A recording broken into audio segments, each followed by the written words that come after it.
जो कैसर का है वो कैसर को दिया जाए, और जो परमेश्वर का है वो परमेश्वर को दिया जाए।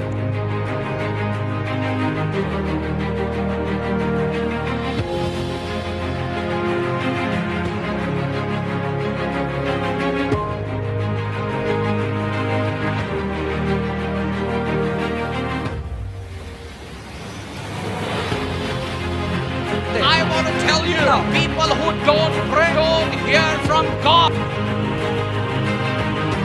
People who don't pray live in darkness.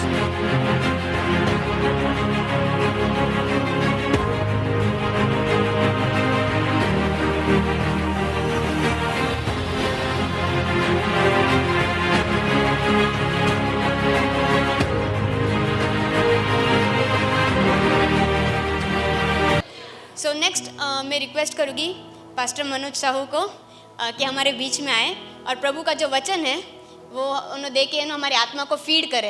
Amen. Thank you. क्यों ना अपनी आंखों को बंद करें फिर एक बार और प्रभु को धन्यवाद दें। Thank you Lord. प्रभु हम धन्यवाद देते हैं आपके अनुग्रह के लिए, आपकी कृपा दया के लिए। परमेश्वर हम जानते प्रभु कि आप अपने लोगों के मध्य में हैं प्रभु, और हम जानते हैं कि आप हम हर एक लोगों के हृदय से प्रभु बातें करेंगे। प्रभु अब तक आपने हमें संभाला, सुरक्षित रखा प्रभु, नया दिन दिखाया, हम सभी को इकट्ठा किया प्रभु जी नई शुरुआत करने के लिए। इसलिए हम धन्यवाद देते परमेश्वर। हर एक लोगों के हृदय से बातें कर प्रभु जी, और हर एक लोग मिलके प्रभु नई शुरुआत को देखने पाए, ऐसे हमारी प्रार्थना है प्रभु जी। हमारी प्रार्थना के उत्तर को प्रभु जी हम अनुभव करना चाहते राजा। प्रभु हम बड़ी अपेक्षा के साथ यहाँ पर आए हुए हैं राजा। हम जानते हैं प्रभु कि आप यहाँ पर कुछ तो करने पर हैं, और प्रभु जी आपने ये करना शुरू किया, इसलिए हम धन्यवाद देते हैं। सारी बातों को प्रभु जी हम आपके हाथों में समर्पित करते हैं, महान महिमा आपको देते हैं। प्रार्थना यीशु के नाम से मांगते हैं, आमेन आमेन हालेलुया। मैं चाहूँगा कि आगे लगभग 15 से 20 मिनट कोई भी यहाँ वहाँ ना हिले, बहुत ही शांतपूर्वक और ध्यान केंद्रित करते हुए परमेश्वर के वचनों को आप सुने। जितने भी पास्टर्स हैं, लीडर्स हैं, प्रभु यीशु के नाम से हम आपका स्वागत करते हैं। और जो चीज़ें मैं शेयर करने पर हूँ, मैं किसी भी तौर पर किसी को भी चोट नहीं पहुँचाना चाहता हूँ, लेकिन जो बातें मैंने अनुभव किया है, जो बातें मैं विश्वास करता हूँ कि इस समय के लिए बहुत बहुत इम्पोर्टेंट है। कुछ समय पहले मैं इस सभा के लिए प्रार्थना कर रहा था, और अचानक परमेश्वर की आत्मा ने मुझे एक दर्शन दिया, और मैं दर्शन में एक व्यक्ति को देखा जो बहुत बड़ा योद्धा था। उसने बहुत सारे युद्ध जीते हुए थे। वो बहुत अद्भुत व्यक्ति था। वो पूरी तौर पर अपने कवच में था, उसने तलवार लिया था, और लोग उसकी जय जयकार कर रहे थे। लोग चीख रहे थे, चिल्ला रहे थे कि ये बहुत अद्भुत व्यक्ति है। सभी लोग इसकी सराहना कर रहे थे। और वहां से परमेश्वर ने मुझसे बातें करना चालू किया और कहा कि यह जो है ये कलीसिया है। हालेलुया। मुझे मालूम है कि आपने जब ये सुना ये कलीसिया है, आपको बहुत अच्छा लगा होगा। वाह, प्रेज गॉड, सच में कलीसिया कितनी सामर्थ्यशाली है। लेकिन वापस एक बार मैंने और एक दर्शन देखा। मैंने देखा कि जो झिलम उसने पहना हुआ है, जो वस्त्र उसने पहना हुआ है, जब वो झिलम वो निकालता है तो वो अंदर से पूरी तौर पर लहूलुहान हो चुका था। उसके पूरे शरीर से खून बह रहा था। और जब मैं उस बातों को अध्ययन करने लगा, अचानक मेरे सामने एक व्यक्ति का नाम आने लगा जिसका नाम नामान है। और जब मैं उसके बारे में और पढ़ने लगा, मैं केवल एक वचन के आगे मैं जा नहीं पाया। मैं एक वचन काफी देर तक मैं वो एक वचन पर ध्यान कर रहा था, और वो एक वचन में बारंबार पढ़ रहा था, और वही वचन मैं आपके साथ भी बांटना चाहता हूं। मेरे साथ आप निकालिए दूसरे राजाओं की किताब अध्याय 5।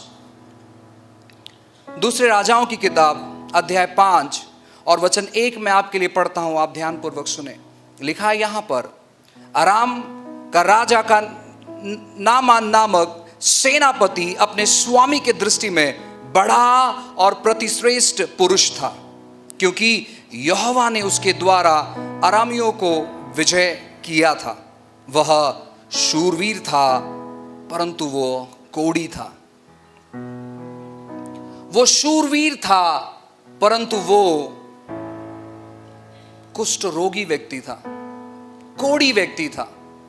आज हम देख सकते हैं कि बाहरी रूप से कलीसिया अपने आप में बहुत सामर्थ्यशाली है, लेकिन अंदरूनी तौर पर अगर हम देखें तो कलीसिया लहूलुहान हो चुकी है।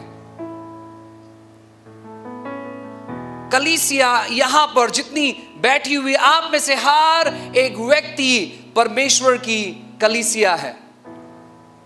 आज हमारी सबसे बड़ी समस्या क्या मालूम है?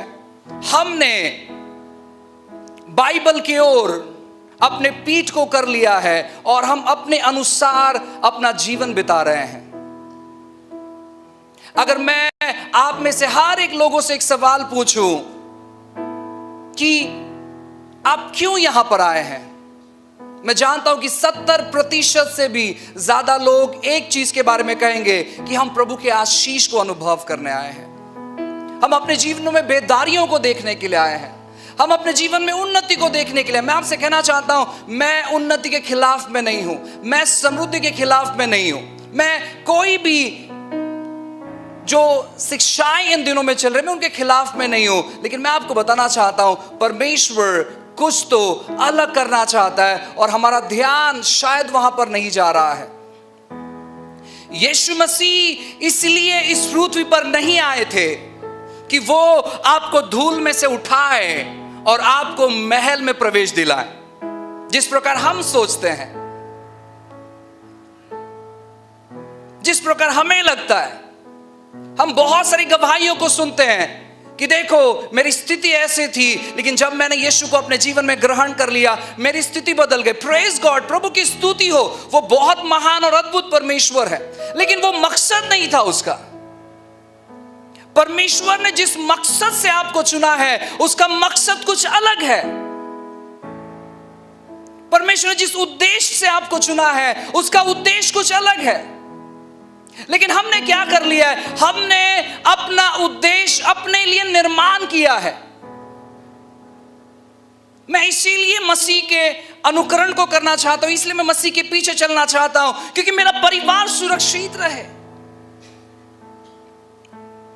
मैं इसीलिए यीशु पर विश्वास करना चाहता हूं, क्योंकि मेरे परिवार में परमेश्वर के आशीष को मैं देखने पाऊं। यीशु का यह मकसद नहीं था। यीशु ने जब आपको चुना था उसका मकसद कुछ अलग था, और यह हम में से हर एक लोग को जानना बहुत जरूरी है। हम इस चीज को नहीं जानने की वजह से हम जैसे संसारिक लोग हैं कि वो अपने ख्वाब और अपने सपने में जीवन बिता रहे हैं, उसी प्रकार हम अपने ख्वाब और अपने सपने में जीवन बिता रहे हैं। आज दुखित बात क्या है मालूम है? अपोस्टल विल्सन ने एक बहुत खूबसूरत वचन पढ़ा, और आप विश्वास करें या नहीं करें, मैं उन चीजों को, जब ये प्रार्थना चल रहा था, उन्होंने कहा कि प्रभु की उपस्थिति बहुत भारी मात्रा में यहां पर है। रोंगटे खड़े हो रहे थे, सच में प्रभु की उपस्थिति भारी मात्रा में यहां पर है। जो वचन उन्होंने दोहराया तिमोथी की किताब से, आज वो सारी चीज कलीसिया में हो रहे हैं। हर एक वो काम जो वहां पर लिखा है वो आज कलीसिया के अंदर हो रहे हैं।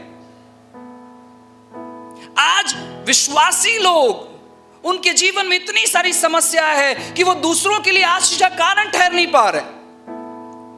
क्यों वो सारी समस्याएं मालूम है? क्योंकि हम उद्देश्य से भटक चुके हैं। हाँ, यीशु मसीह इस पृथ्वी पर आए थे धूल से उठाकर महल में पहुंचाने के लिए, लेकिन वो महल जो अनंतकाली महल है, लेकिन हमने क्या कर दिया मालूम है? उस अनंतकाली महल से अपने नजरों को हटाकर जो नाशवान महल है उसकी ओर हमने अपने दृष्टि को रखा है कि हमारा जीवन उस प्रकार आशीषित क्यों नहीं है। पूरे बाइबल में कहीं भी ऐसा नहीं लिखा है। जब आप नए करार की बात करते हैं, पूरे बाइबल में एक भी वचन ऐसे नहीं लिखा है अगर आप यीशु मसीह के पीछे चलना चालू करोगे तो आप एक बहुत आलीशान घर में रहोगे, ऐसा कहीं नहीं लिखा है। मैं ये नहीं कह रहा हूं कि आपको गरीब रहना, नहीं, मैं चाहता हूं कि आप में से हर एक लोग समृद्धित हो जाए, लेकिन ये आपका मुख्य फोकस नहीं होना चाहिए। परमेश्वर ने जिस मकसद से आपको बुलाया है, जब उस मकसद को हम समझेंगे, मैं आपसे कहना चाहता हूं ना, हम प्रभावशाली जीवन बिताएंगे। हम प्रभावशाली जीवन बिताएंगे। अगर यीशु के पीछे चलने से सारा चीज अगर मिल जाता, जिस प्रकार एक संसारिक व्यक्ति सोचता है, जिस प्रकार हम सोचते हैं कि हमारे बैंक में इतने सारे पैसे होने चाहिए, हमारे पास ये प्रकार की गाड़ी होनी चाहिए, इस प्रकार का घर होना चाहिए, अगर आपका सोच वैसे बना है तो मैं आपको बताना चाहता हूं, पौलुस का गवाही क्या होना चाहिए मालूम है? पौलुस का गवाही होना चाहिए कि जब मैं मसीह को नहीं जानता था, मैं एक ही घोड़े पर सफर करता था, लेकिन जब मैं मसीह को जानने लगा मेरे पास आज हजारों घोड़े हैं। लेकिन उसकी गवाही क्या मालूम है? उसकी गवाही ये है कि मुझे भूख लगता है लेकिन खाना नहीं मिलता है, मुझे ठंड लगती है लेकिन मुझे कपड़े नहीं मिलते हैं, तुम्हें आदर मिलता है लेकिन मेरा तिरस्कार होता है। ये उसकी गवाही है, क्योंकि वो जान गया था कि परमेश्वर ने मुझे क्यों चुना है। आपको आज जानने की जरूरत है कि परमेश्वर ने आपको क्यों चुना है, और जब आप ये बात जान लेंगे, बेदारी वहीं से शुरू होगी। बेदारी वहीं से शुरू होगी। बेदारी व्यक्ति से शुरू होती है, जगह से नहीं। वो एक व्यक्ति से शुरू होती है। किसी व्यक्ति में वो आग लगता है और वो आग फैलते चले जाता है। आज सच में देखा जाए तो जैसे मसीह चाहता है कि हम जिए, वैसे हम नहीं जी रहे। हम अपने योजना के अनुसार जी रहे हैं, हम अपने मकसद के अनुसार जीवन जी रहे हैं, हम अपने लिए जीवन जी रहे हैं, परमेश्वर के लिए नहीं। इसीलिए वो सारी गलत बातें जो हमारे जिंदगी में है, वो सारा लोभ जो हमारे जिंदगी में है, जो सारी अश्लीलता हमारे जिंदगी में है, वो हम जिस प्रकार जीवन जीना चाहते हैं उसके वजह से है, उसकी वजह से है।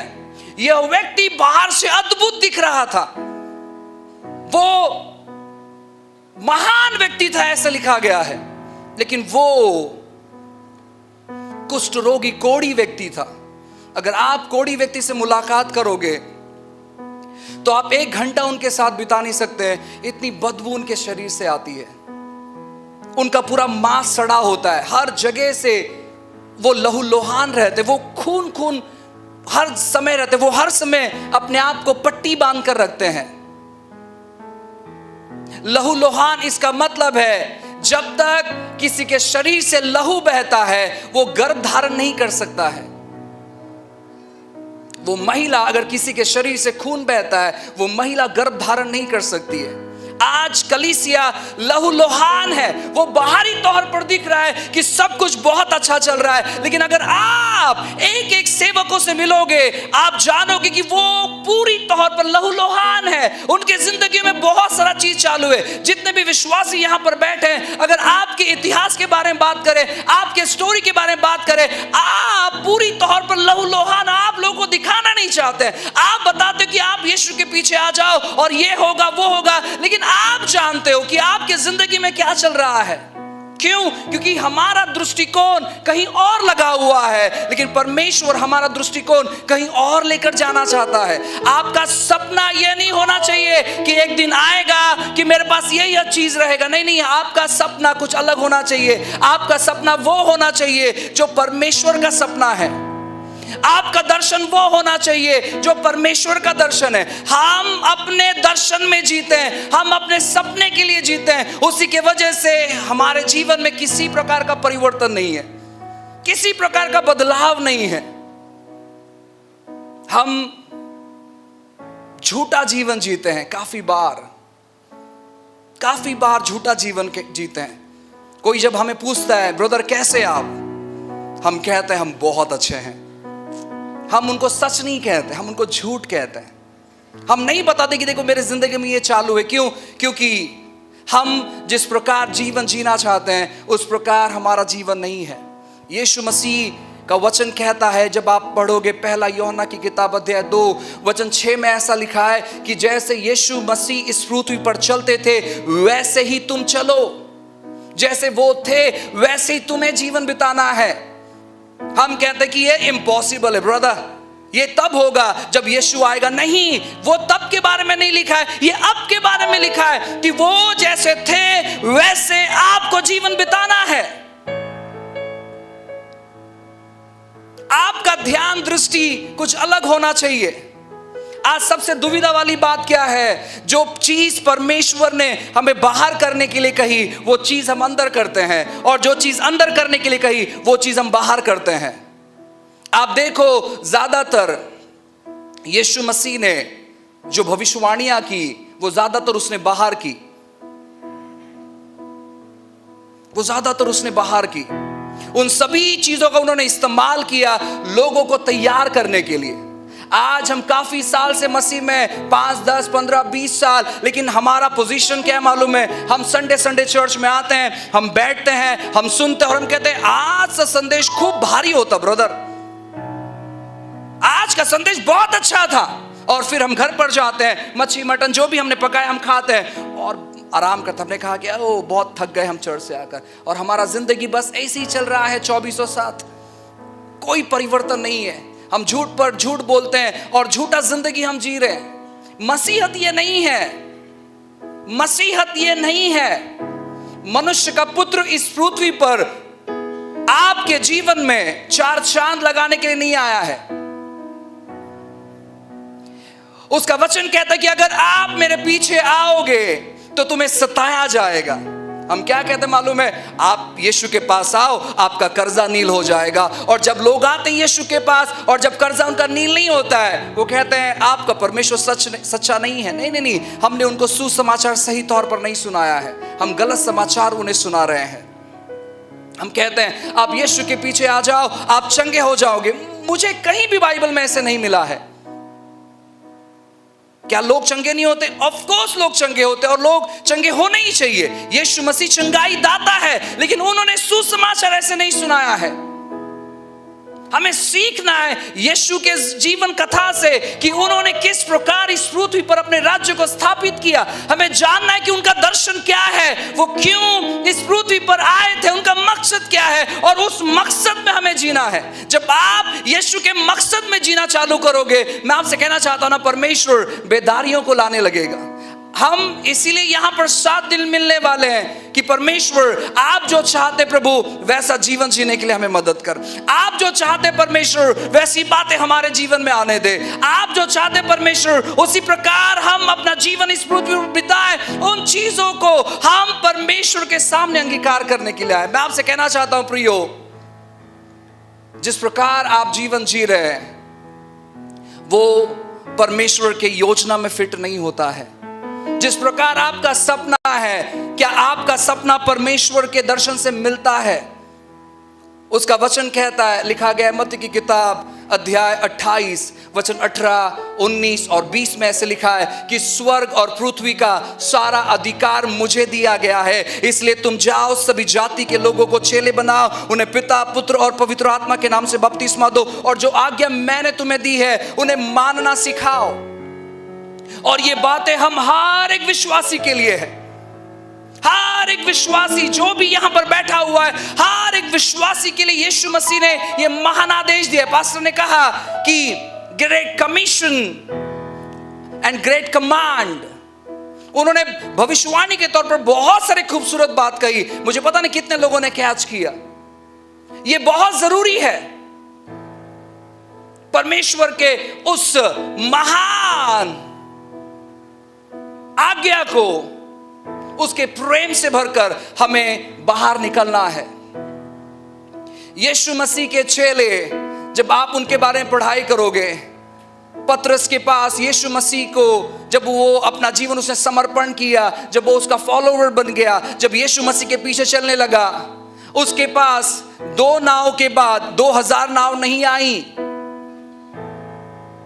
कहीं जिक्र नहीं किया गया है। पतरस कहता है कि प्रभु, मैं जब आपके पास आया था मेरे पास 2 नाव ही थी, लेकिन देखो मैं जब आपके पास आने लगा और जब मैं लगातार आने लगा, जब मैंने 4 संडे आपको दिया, मैं जब 8 संडे आपके पास आया, उसके बाद देखो मेरे पास 200 नाव हो गई। ये उसकी गवाही नहीं थी। लेकिन वो पतरस जो अपना जीवन लोगों के सामने यीशु मसीह के बारे में बताने से शर्माता था, वह पतरस यीशु मसीह के लिए अपना जान देने तैयार हो गया। और आखिरकार वो यीशु मसीह का चेला होने की वजह से उसे अपना जान गंवाना पड़ा, और यह मसीह जीवन है। जब आप मसीह के पास आते हो तो इस पृथ्वी पर आप सुरक्षित नहीं हो। हम ये चीज हमें सुनना पसंद नहीं है। हमें सुनना पसंद है कि परमेश्वर आपको बहुत बड़े घर से ब्लेस करना चाहता है। ऑफ कोर्स वो ब्लेस करेगा। ऑफ कोर्स उसका हृदय बहुत बड़ा है, वो बहुत दयालु है, वो कृपालु है, वो अनुग्रहकारी है। लेकिन मैं आपसे कहना चाहता हूं, इस ये चीजों को अपना दर्शन हमें नहीं बनाना है। हमारा दर्शन कुछ अलग होना चाहिए था, हमारी सोच कुछ अलग होनी चाहिए थी। मसीह के पास आने के बाद यह सोचने के बजाय कि प्रभु आप हमारे लिए क्या करोगे, हमें यह सोचना चाहिए था कि परमेश्वर आपने सबसे बड़ा अनुग्रह हम पर किया है, अब हम आपके लिए क्या कर सकते हैं, आप बताइए हमें। हम कहते प्रभु ये कर हमारे लिए, वो कर हमारे लिए। नहीं, ये मसीह जीवन नहीं हो सकता है। बाइबल का सबसे बड़ा चमत्कार यह नहीं है कि यीशु मसीह ने 4 दिन के मुर्दे लाजरस को जिंदा किया। बाइबल में सबसे बड़ा चमत्कार क्या मालूम है? यीशु मसीह नरक में गया, ये सबसे बड़ा चमत्कार है। वो पवित्र परमेश्वर होकर वो नरक के अंदर प्रवेश करता है, ये सबसे बड़ा चमत्कार है।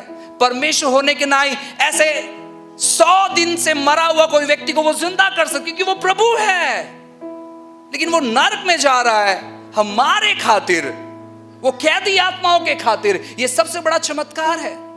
सबसे बड़ा चमत्कार यह नहीं है कि उसने एक हाथ में 5 रोटी ली और एक हाथ में 2 मछली ली, और उसने वो 5 रोटी और 2 मच्छियों से लगभग 25-30 हजार लोगों को खिलाया। यह सबसे बड़ा चमत्कार नहीं है। परमेश्वर होने के नाई वो ये कर सकता है। लेकिन सबसे बड़ा चमत्कार क्या मालूम है? अंजीर के पेड़ के सामने खड़े रहकर उसे भूख लगता है और वो अपेक्षा करता है कि यहां से कुछ मुझे फल मिले। परमेश्वर को भूख लगता है, यह सबसे बड़ा चमत्कार है। उसने अंधों को दृष्टि दिया, लंगड़ों को चला, यह सबसे बड़ा चमत्कार नहीं है। सबसे बड़ा चमत्कार यह है कि वो क्रूस पर आपके लिए मर रहा है, यह सबसे बड़ा चमत्कार है। यह सबसे बड़ा चमत्कार है। आपको उसने नरक से बचाया, यह सबसे बड़ा चमत्कार है। और ये सारी चीजों को हम छोड़ते हुए हम कोई अलग दुनिया की ओर भाग रहे हैं। काश मेरा बिजनेस जो है ना चमक जाए, काश मेरे सितारे चमक जाए, काश मुझे लॉटरी लग जाए। विश्वासी लोग ऐसे भी हैं, काश मुझे लॉटरी लग जाए। लोग आज एक अलग तौर पर विश्वासी जीवन जी रहे हैं और उसी की वजह से हमारे जीवन में परिवर्तन नहीं है। कलीसिया आज लहूलुहान है और उसी की वजह से हम फलों को उत्पन्न नहीं कर पा रहे हैं।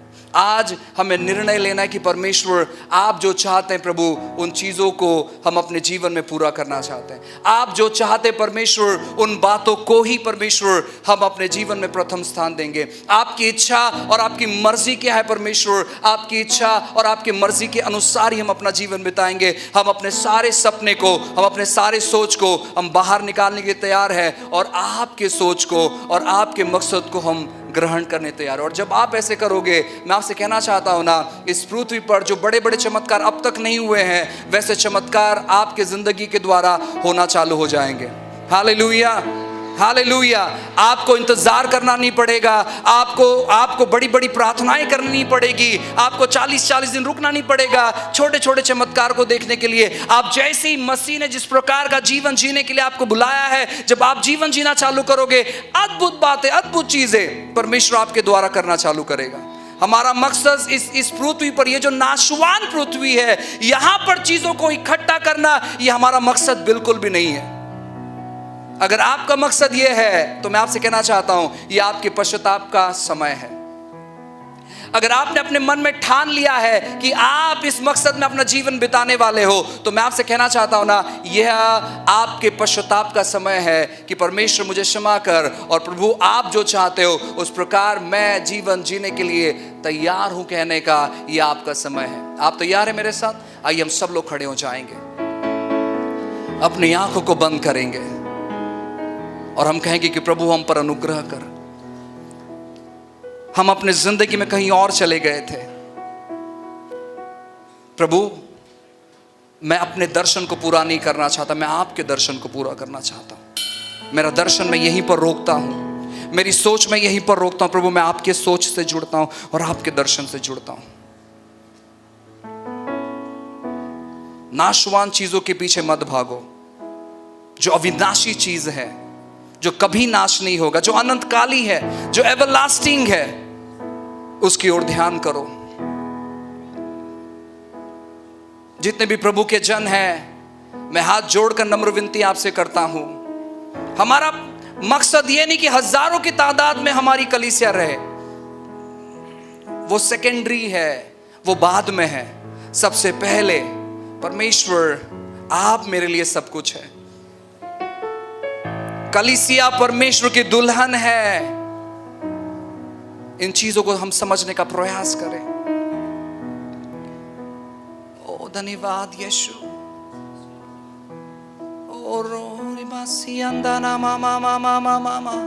आइए प्रार्थना करें, आइए प्रार्थना करें, आइए पश्चाताप करें। पश्चाताप इसका मतलब है अपने मन को फिराना, टू टेक अ टर्न, पूरी तौर पर घूम जाना। आइए आइए, प्रभु आपको यह मौका दे रहा है। आइए बस 2 मिनट अपने आप को बंद करें और अपने लफ्जों से उसे डिक्लेयर करें कि प्रभु आपकी इच्छा और आपकी मर्जी पूरी होने पाए। प्रभु आपकी मर्जी पूरी होने पाए। प्रभु आपका दर्शन पूरा होने पाए। राजा अनुग्रह कर।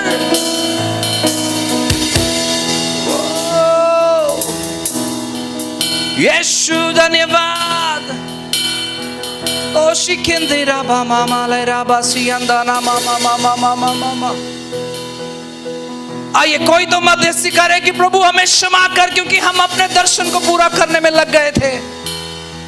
प्रभु हम अपनी दुनिया को बसाने में लग गए थे। परमेश्वर हमें मदद कर कि हम आपके दुनिया में प्रवेश करने पाए।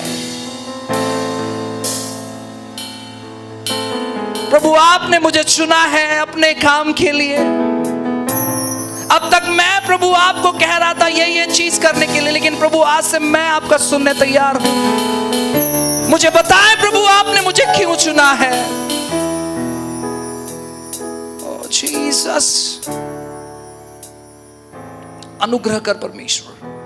प्रभु आज आपकी कलीसिया आपके सामने खड़ी हुई है।